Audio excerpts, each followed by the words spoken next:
hidup membutuhkan makanan untuk bertahan hidup. Tidak hanya manusia, tumbuhan dan hewan juga memerlukan makanan untuk tetap hidup. Makanan hewan biasanya berasal dari tumbuhan atau berasal dari hewan lain.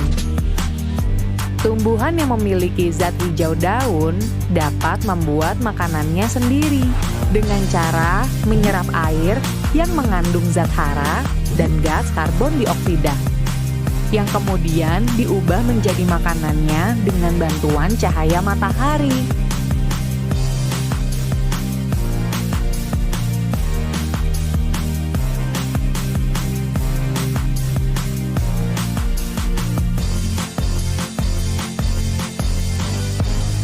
Selain membutuhkan makanan, makhluk hidup juga pasti bergerak, termasuk tumbuhan. Tumbuhan biasanya bergerak, namun tidak berpindah tempat seperti kita. Gerakan tumbuhan bisa berupa bunga yang mekar, putri malu yang menutup bila dipegang, atau tunas daun dan batang yang tumbuh bergerak ke arah cahaya. Makhluk hidup bergerak untuk mendapatkan makanan dan menghindari musuh. Ada yang menggunakan kaki seperti manusia dan kerbau, ada yang menggunakan sirip seperti ikan, ada juga yang menggunakan perut seperti cacing, dan sayap seperti burung supaya bisa terbang.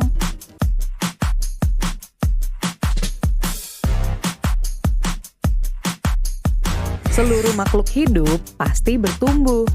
Kita juga bertumbuh, dari bayi hingga anak-anak sampai dewasa. Pertumbuhan manusia dapat ditandai dari tinggi dan berat badannya yang semakin bertambah. Sedangkan tumbuhan yang mengalami pertumbuhan dapat dilihat dari batangnya yang semakin tinggi dan daun yang semakin banyak. Begitu juga dengan hewan. Anak bebek yang baru menetas, bila kita perhatikan selama 1 minggu, 2 minggu, 3 minggu, dan seterusnya, akan tumbuh semakin besar.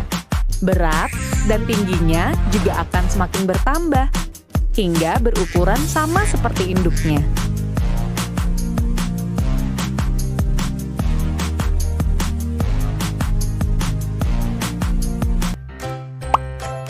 Tahap paling awal dalam proses ini adalah kupu-kupu meletakkan telurnya pada ranting dan daun yang disukainya.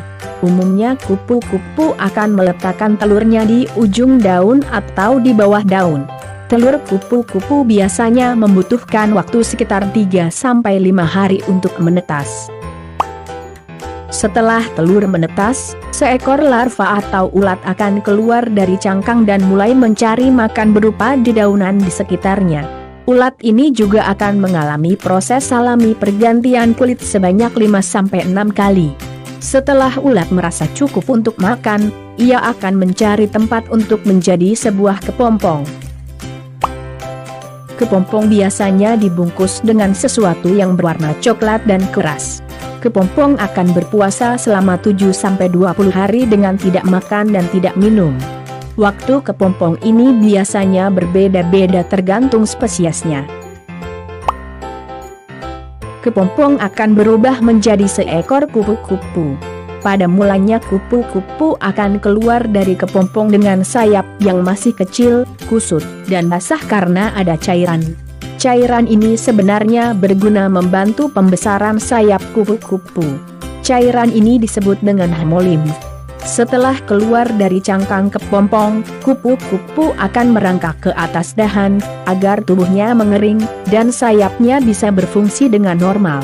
Kupu-kupu akan memenuhi kebutuhan makannya dengan mencari bunga untuk menyerap nektar atau sari bunga pada siang hari.